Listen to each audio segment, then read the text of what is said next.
Hi, welcome. Svetan Patak. Happy Friday. Welcome to 5 Question Friday. Every Friday at 5 o'clock Croatia time, I answer 5 questions from people who have sent them in on Facebook, Instagram, Twitter, LinkedIn, expatinCroatia.com, my consulting sessions, Kim's consulting sessions, and people who flag me down on the street. I got a case of the Jugos.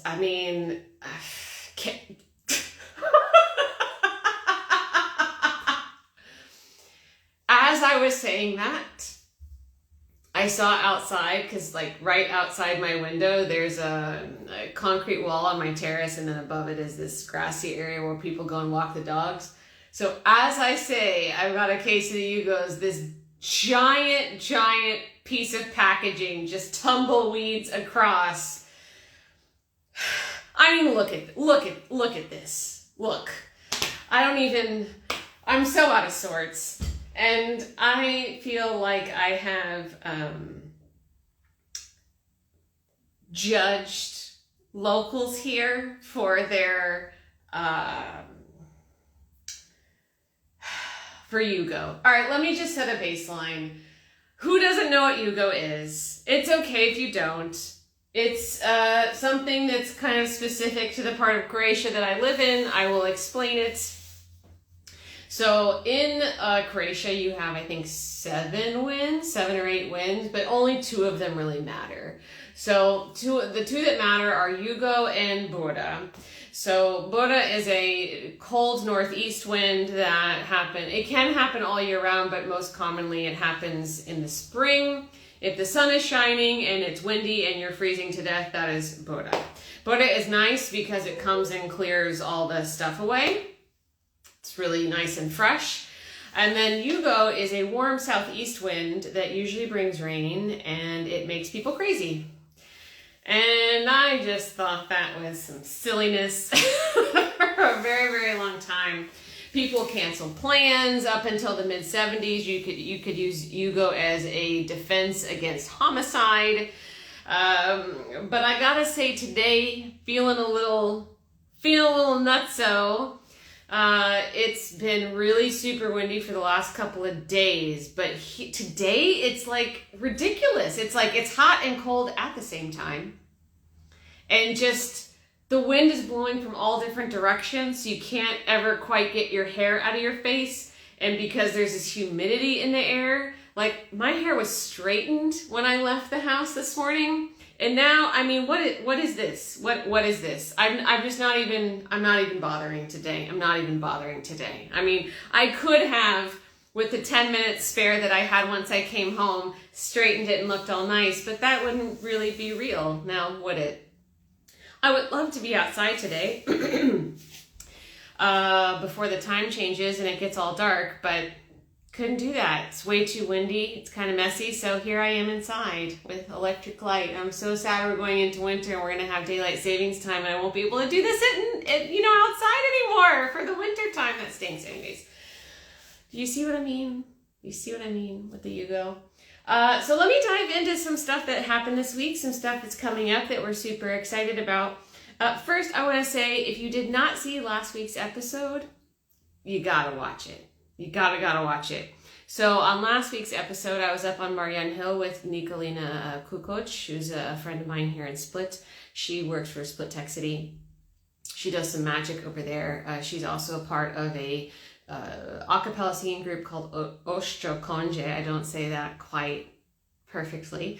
But they sing pure, unmessed around with songs from the village. It's really beautiful. Anyways, we talked about a lot of topics. We did talk about politics and culture and food and music and tourism and lots of stuff. It was a really nice conversation. I would highly recommend checking that out if you missed last week. What else? Oh yeah, so the biggest news is that we have 3 new members of the Expat in Croatia team, which is pretty exciting. I know for a long time I've been saying, gosh, I wish I had 20 people. Well, now we'll have 10, and we filled 2 positions that we never had filled before, and now I feel like, oh my God, we finally have a fully staffed team, which means all of our dreams get to come true. I'm so glad about it. So we've got 2 Tamadas joining us. Well, first Tamada has already been here kind of flying under the radar for a couple of weeks. And what's really cool about her is she worked for Expat in Croatia like 5-6 years ago, and now she's coming home. I'm so glad. And then we have another Tamada who is going to be my executive assistant. I'm so over the moon about that because I need someone to manage me so that I don't kill myself. Just because I have a tendency to overwork myself, overbook myself, be spread in about 15,000 different directions. And there's just all these really cool projects that I want to do in 2024. And to do that, I need help. So she's going to be joining us at the start of November. And then we have a new copywriter researcher named Daniela, who is up in Zagreb, who will be joining us at the start of November as well. So that is pretty awesome. Tomorrow, we are doing our annual team building event, which we do with our lawyer network. We work really closely with our lawyer network. They help us vet our content, make sure that we are providing stuff that is actually factually correct. And we also, send our audience over to them whenever they need legal advice or legal assistance or whatever. So they're really kind of an extended part of our team, part of our family. So every fall we do a team building with them. So it's all of the legal practices, which numbers 15 now, and then like their apprentices. So the lawyers and their apprentices. So tomorrow it'll be 35 people coming from all parts of Croatia. And we're going to the Cerovačke špilje, which is some caves that are near Velebit. And it's supposed to rain all day. So I guess it's good that we're gonna be underground for that, but we do have to drive there. So we're gonna go pretty darn slow and take the local roads. But we're all super jazzed because coordinating the schedules of 35 people in Croatia, as you can imagine, is not super easy, especially when a good number of people have kids and stuff. So somehow we made this magic happen. There's only one person from our team who won't be able to join us. But besides that, it's like the first time that we're all together at the same time. So I'm pumped. And our 3 new team members are joining us. So everybody gets to meet them for the first time. It's a really big deal for us because we're a remote team. We don't hire based on location. We hire based on the most qualified person for the job. And as a result, we've got people all over the country, and we see each other on our Monday staff meetings on Zoom, and then we each work together on different projects on Zoom. But it's only like twice a year that we get to see each other in person, and that's really cool. And to be honest, I probably see each person individually in person more than everybody else, and so I don't really know who's met each other in person and who hasn't. So it's not just our new people. They get to meet the team tomorrow. It's also there are people who've been on the team for a long time and haven't met other people on the team. So it's a big deal.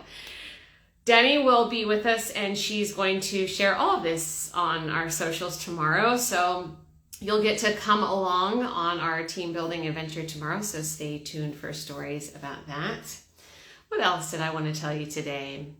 Oh, I wanted to give a shout out to Emery. I met Emery last night at the Foreign Business Owners Association meeting here in Split.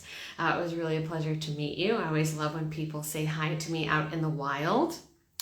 And that's it.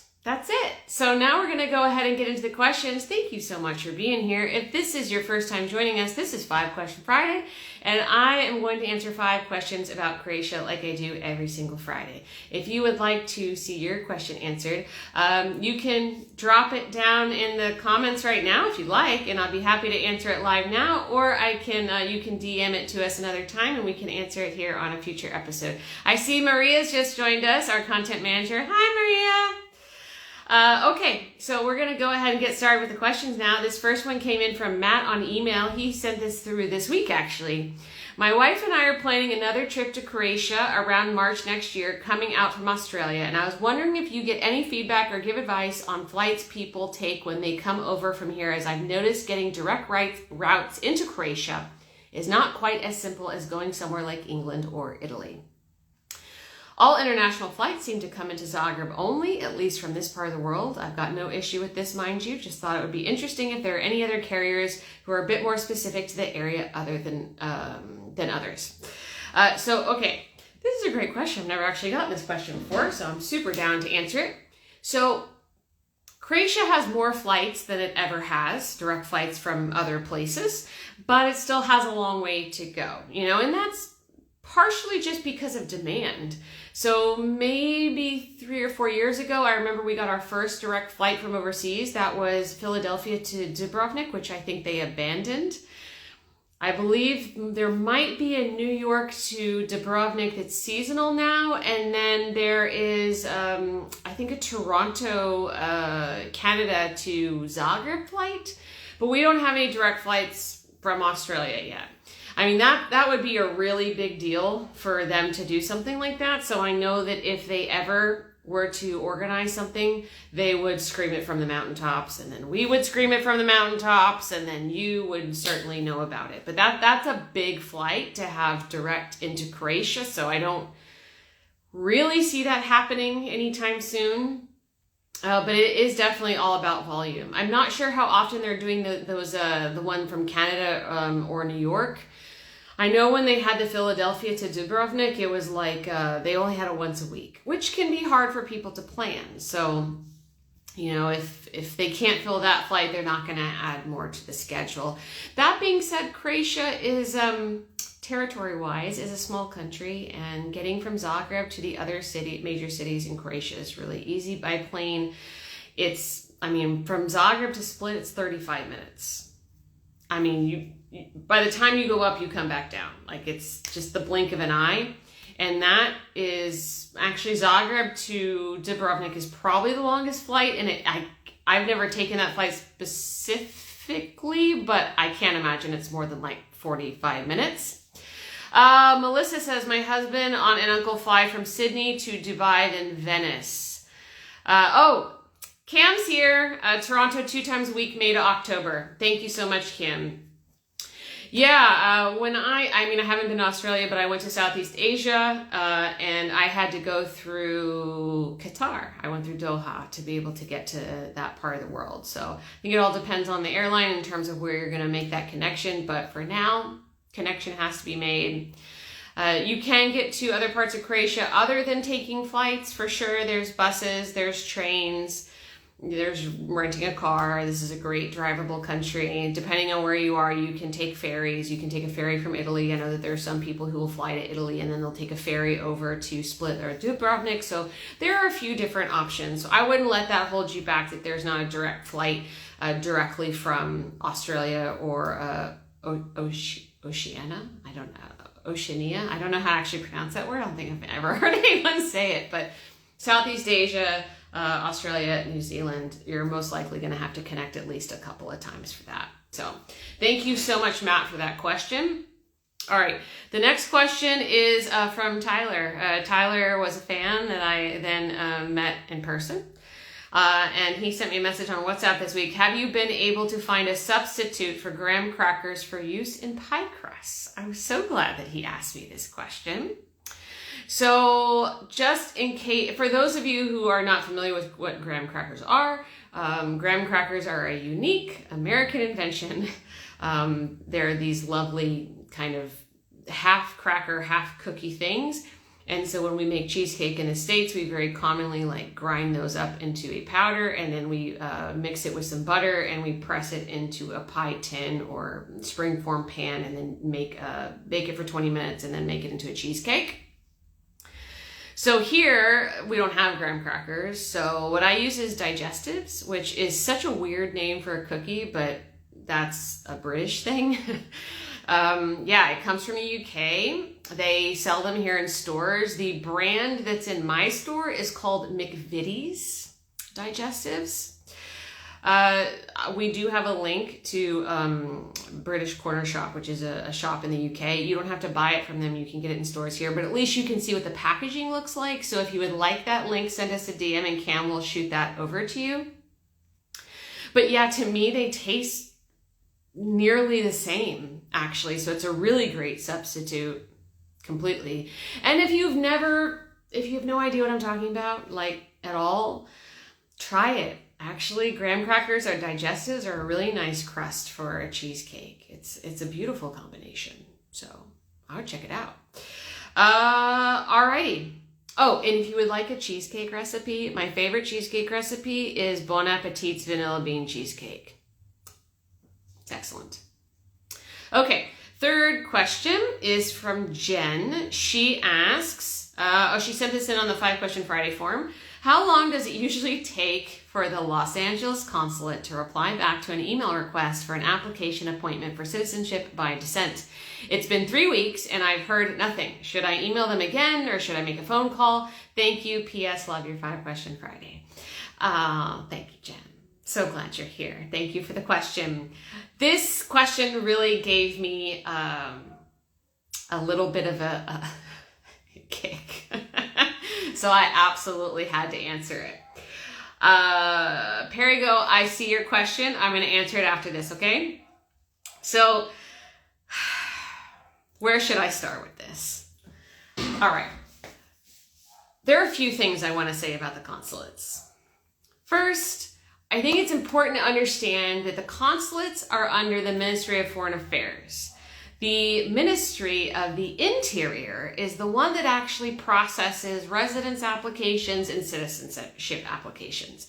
So it is not the same ministry. So when you send a residence or a citizenship application or you submit it to a consulate, they do not make those decisions. They are sending it back to the Ministry of Interior, MUP we affectionately call them, to make a decision in Zagreb. So that's important to understand. Now, the other thing that's important to understand is these consulates, they operate very independently. What I mean by that is that they all have their own procedures. The fees that they charge can vary from consulate to consulate. Their processing times can vary.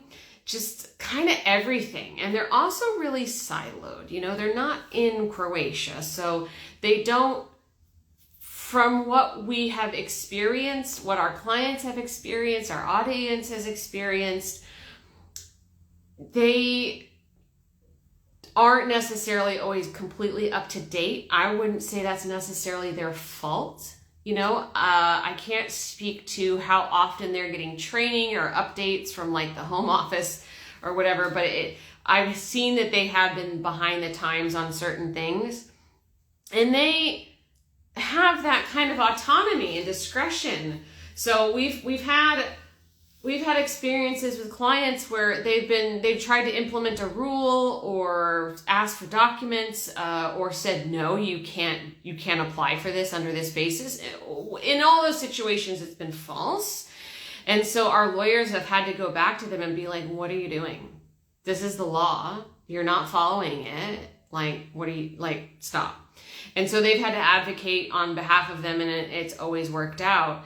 But like I heard a case, someone didn't use one of our lawyers. They were doing this on their own, and they got told by the LA consulate that they could not apply as a spouse for descent, even though they did qualify. And MOP has been approving applications like that for a long time, but they told them no. They had flown there from Texas maybe to apply. And then the next year, her spouse died, which means she no longer qualifies anymore. I was like, heartbreaking, absolutely heartbreaking. So sometimes you have to use outside help to get through with these consulates. Okay, so let's circle back to her question. Yes, call. If they're not replying to your email, get them on the phone. Does that mean that they're going to answer the phone? Maybe not. But keep following up until you get an answer. Now, something else I want to add about the consulates, in particular, the U.S. consulates. So I mentioned that the processing times can vary, but what do I mean by that? Because they're not actually processing anything. They're just accepting things. They're not processing them. So what they do is when they get applications, let's talk about citizenship. When they're getting applications for citizenship, you go in, you submit your application. They're not like the next day sending it to Zagreb to be processed. No, they're batching them. they're waiting until they get a certain amount, or maybe they do it a set timing every so often, and then they send them all together. Now, some consulates will do it every 3 months, some will do it every 6 months, but LA is the most egregious. We had one client where her application was sitting in the consulate for 11 months. And our lawyer finally found out that it had never been received in Zagreb, went back to the consulate and found out that it was still sitting there, just collecting dust. Like, what are you doing? And they finally got it sent over. So it's normal to not get a response. It's absolutely normal. And I want to make it clear, like, I'm not saying in any way that the consulates are bad, that the people that work there are bad, not at all. I think that they are understaffed. I think that they probably don't receive all the resources that they need. I think that since the 2020 Citizenship Act change, which was huge, it created this flood of applicants, because before 2020, you had to take a test in Croatian on Croatian language and culture, and many Croatian diaspora could not take that test because they did not know Croatian. And so there weren't nearly as many applications. Also, they were limited to how many generations back you could go. So in 2020, they opened it up to like as many generations back as you can prove, essentially. And also they did away with that test for people applying based on descent, including their spouses. So way more people can apply now. So I think they have a pretty tough time at the consulates. It's not to say that there aren't people there who are just mean for the sake of being mean, or tough just for the sake of being tough, but that's like any government person, no matter what government they're working for, what office they're working for. But it's a tough job, and I don't think they quite have the resources that they need to be able to do what they can. So yeah, if you're not getting a response, keep following up, keep following up, keep following up. Try and call them. Don't just email. Try and give them a call to get a hold of them. So that's what I want to say. Eve! Greetings from Jamaica. Hey! Greetings from my office in Split. Hi. Okay, I want to go back to this question that we had up here. Oh, LA consulate is normally pretty responsive via phone in our experience. Well, that's good that you had that experience. And that's also something I want to note, is I've heard horror stories about all of the consulates in the US and Australia, not really so much in Canada. UK for sure, like London, absolutely. I'm trying to think of South Africa can be a bit troublesome. But then I've also heard good experiences out of those, where there are people in those consulates that are like super above and beyond helpful, you know? So it can definitely go both ways. Okay. So Melissa says, for pie crust, you could also use the Lane Plasma ground cookies. Also, Oreo cookie crumbs are great. I'm not familiar with the Lane Plasma, but that's a great suggestion. And Oreo cookie crumbs, like, yeah, absolutely. I remember when we got Oreos here. That's one really cool thing about being here as long as I have been, is like, I remember when things appeared for the first time. I remember when we got Heinz ketchup for the first time. I remember when Oreos showed up. I remember when iceberg lettuce showed up. I ate wedge salads for like 2 weeks. So yes, Oreo cookies that is an excellent, excellent choice. Because when they first showed up, you could only get them at Mueller. Now you can pretty much get them at every supermarket, anywhere. All right, so the other question is from Perigo. Do they work for s'mores? I would say you could use the digestives for s'mores. It would just be a little bit not as big. So the digestives are like this big. A graham cracker is like this big.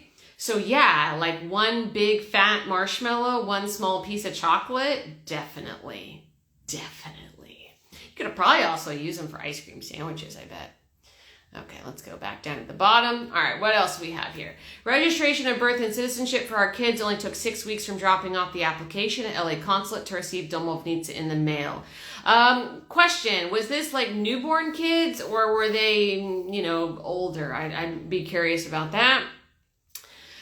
Functional pelvis. If I have a kid in elementary school, is this eligible for the student visa?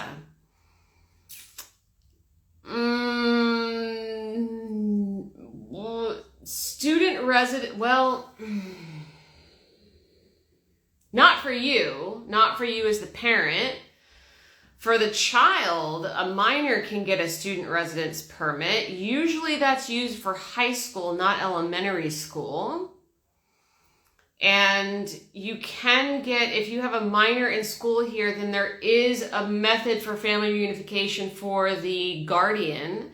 It's in certain cases though. So for the whole family, it depends. It's going to depend on the situation, because it's kind of a chicken and the egg. To like have your kid in school, you need to be a resident. So you'd have to put the cart before the horse. So really in that situation, like there are young minor kids who come here for some kind of specialized like university while they're still minors. So in that case, the parent, they could get a student residence and then the parent could get residence as their guardian. But to put them in elementary school, it's not the same thing. You would have to have residence before you could even enroll them in elementary school. So it's different. And student resident is only for the student. It's not for the extended family. The extended family would apply based on, well, not extended family, a nuclear family. They would apply based on family reunification. So it depends. Is it different for international school? No, it's not. So to do school here, you need to be a resident, period. But if you would like to explore it further, I would recommend talking with us about on a consulting session, and we can guide you on the best solution for your family. It's hard with these kind of more specific questions to just answer them like, oh, this is the solution, because we have to diagnose it like the whole picture. Like whenever we're dealing with this, it has to be holistic. We have to understand nationality. We have to understand what your goals are, like why you want to come to Croatia in the first place, what you're trying to accomplish, how long you want to be here.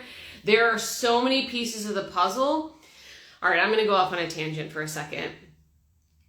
One of the things that really bothers me is the Facebook groups. And this is why. I think it is natural when you are exploring going to a foreign country, especially one whose native language isn't English, to think, oh, I can't just Google like how to get a driver's license or how to move to this place or how to get a residence permit. So I'm going to find a Facebook group and I'm going to go and ask in there. And that's something that we've struggled with at Expat in Croatia, because if you just did Google it, you would find our site because we have such an extensive library. But there are people that don't find out about us because they don't do any Googling. They just go straight to Facebook groups. And Facebook groups are the worst places for information. They are terrible. They are terrible. So you go in there and you ask some question about moving there or residence or whatever, and then you get like a million opinions, half of which are rude and condescending, and the other half are people just speaking from their own personal experience. They're not speaking from a place of education, because they don't know the questions to ask. The person who's posting the question doesn't know the information that they're supposed to give. And you very easily can get wrong information. Super easily. It happens every day. It's probably happening right now somewhere in an expat group in Croatia. Someone is being given bad information that they are then going to act on. And it's human nature to speak from your own personal experience. I'm not saying that anyone's necessarily doing anything wrong. They're not. They're like, oh, well, this was my situation, so this must apply to somebody else. But no, there are a million different scenarios depending on someone's nationality, whether or not they need a visa to enter the country, what their purpose is for being here, do they have family with them, what do they do for work? I mean, it's just, there's so many variables that you have to look at. And that's why this job is really, really hard, because we have to have so much information and we have to know. It's almost like going into the ER. It's like, okay, well, you go into the ER and you're like, okay, this hurts, but there could be something else in your body going on, but you don't know that, and you don't know what information to give the doctor. So it's on the doctor to ask the right questions so that they can diagnose what's wrong with you and then order the right tests and give you the right medicines and send you to the right specialist so that you can get the right treatment that's actually going to solve your problem. Because this is a perfect example. Okay, I'm going to give you another analogy. All right, so my car has been making a funny noise for about a month. It was like 2 days after I got my inspection, it started making this noise, which thank God it happened after the inspection, not before the inspection. But then I had to go traveling for a month, and I was like, well, I don't have time to deal with this right now, so I'm just going to assume everything's going to be fine. And if it doesn't, then the car breaks down in the middle of nowhere, and I'll deal with that when it happens. Anyways, I thought it was the brakes. I thought it was the brakes because every time I braked, that rattling noise would happen. So of course I would think it was the brakes because I don't know anything about cars. I'm just like putting 2 and 2 together. So I finally took my car in this past Monday, and the guy heard the rattling and found out, no, it's not the brakes at all. It's the exhaust.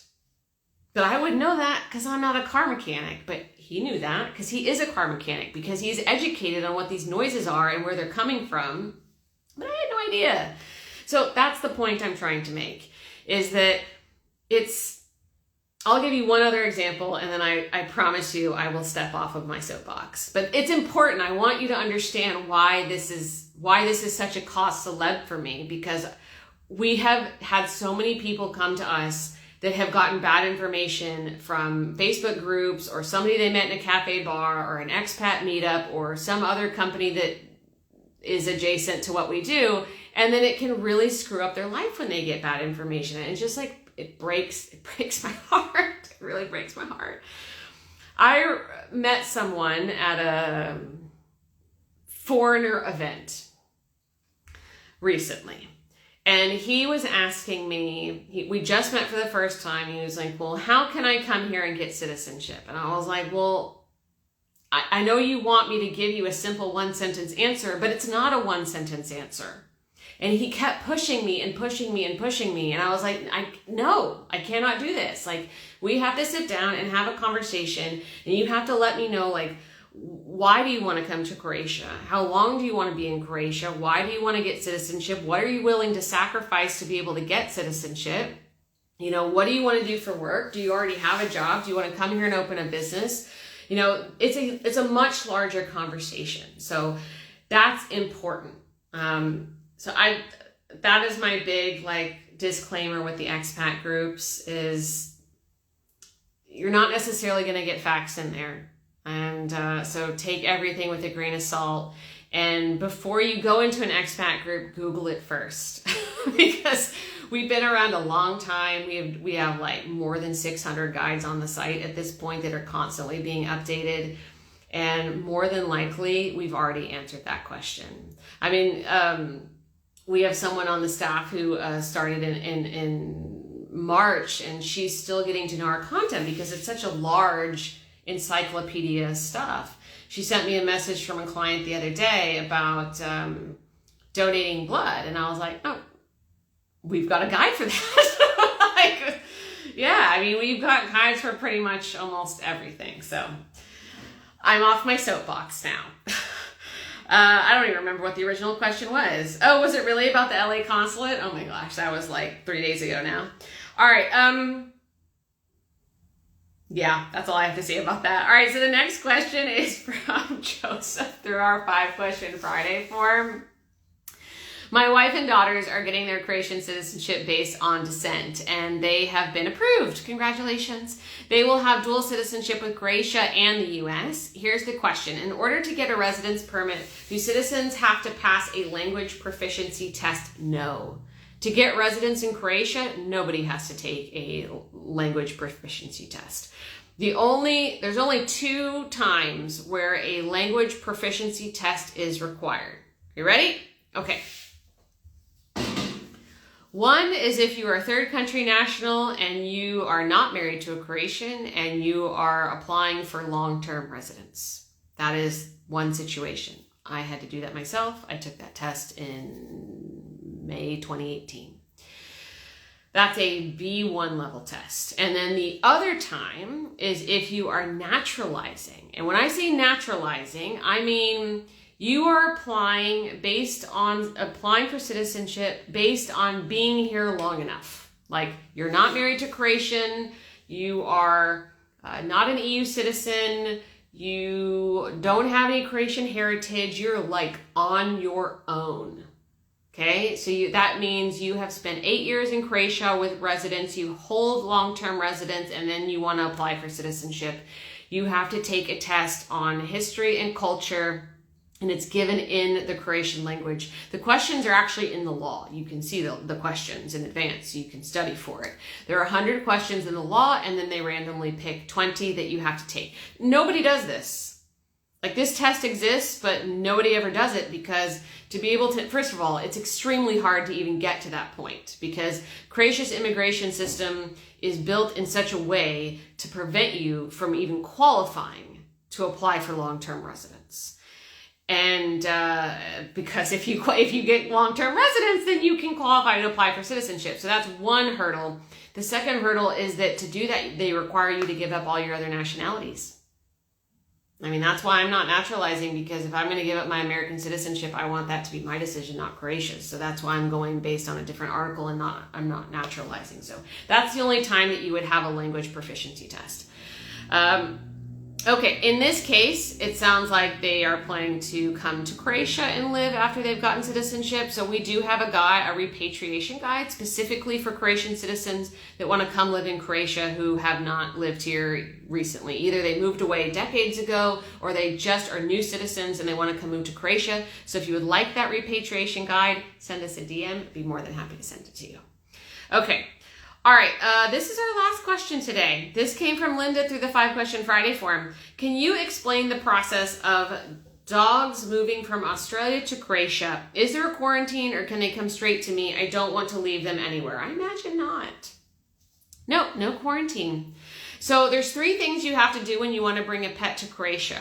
They have to be microchipped, they need to have a recent rabies shot, and they need to have either an EU passport or a vet certificate. That would be the equivalent, because you can't get an EU passport until you're actually in the EU.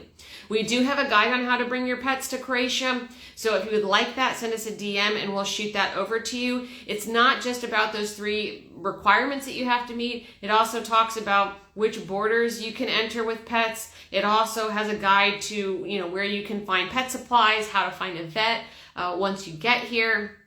All that kind of stuff to get started with your pets here. So it's a really good extensive guide. So send us a DM and be more than happy to send that over to you. And if you happen to be moving to Split, I had a great vet. I had a cat here for 5-6 years, and then he passed, but that vet was amazing. And so if you want a referral for a vet here in Split, I would be more than happy to share their name. I'll go ahead and tell you now, they're called Pillage. She's called Pillage. But if you forget, just send us a DM and we'll send you send that over to you. So that's it for this week, guys. Next week, I'm still trying to figure out if we will have 5-Question Friday, I promise you. But it may have to be a pre-record. I don't know yet. On Thursday, I'm flying to Bucharest. I'm going to a masterclass because you're never too late to have your own education, and I like to be as good at my job as I can possibly be. So I'm going to a master class that's being put on by a professor from the London Business School that's for CEOs and executives and stuff. So I want to be better at my job. So anyway, so I'm going to be in class all day. I don't know what time that ends. So my goal is to still be able to do this with you. I think I'll be able to do it live from Bucharest. That's what I'm really hoping. Bucharest is a lovely city and they've got lots of parks, so maybe I can find a nice spot over there. But this time I will take note of the time change, because when Madia and I were in Bucharest a year ago, we did not realize that we had changed time zones, and we ended up doing 5-Question Friday at 4 o'clock instead of 5 o'clock, and we didn't realize it until after the fact. But now I know there's a time difference, so I'll definitely be on time. But I'll let you know. But I'll be here regardless. I just may be traveling in time. Thank you so much for being here. As I said, tomorrow is our team building. So check out stories and follow along with us and see our adventures. And hopefully we'll have to drive very slowly. This was a storm all day, but everyone's still in agreement that they all still want to do this. So I've never been to any caves before in Croatia. I'm pretty stoked about that. I've only been to caves in America. So I'm really, really excited about seeing the caves. And that's it. If you would like to see a question answered here on 5 Question Friday on a future episode, then do not hesitate to send us a message, and maybe I'll answer it here for you. If you're just joining us, it's all over now. But don't worry, I'm going to post a replay here soon, and you can watch it at your leisure. Thank you so much for being here. I really enjoy this time. No, I was a little kind of out of sorts because of the jugo and everything. Oh God, the hair is just, I mean, I look like a mangy dog, don't I? Have a great weekend, everybody. And I will see you next Friday for another edition of 5 Question Friday. Love you so much. Ciao, vidimo se.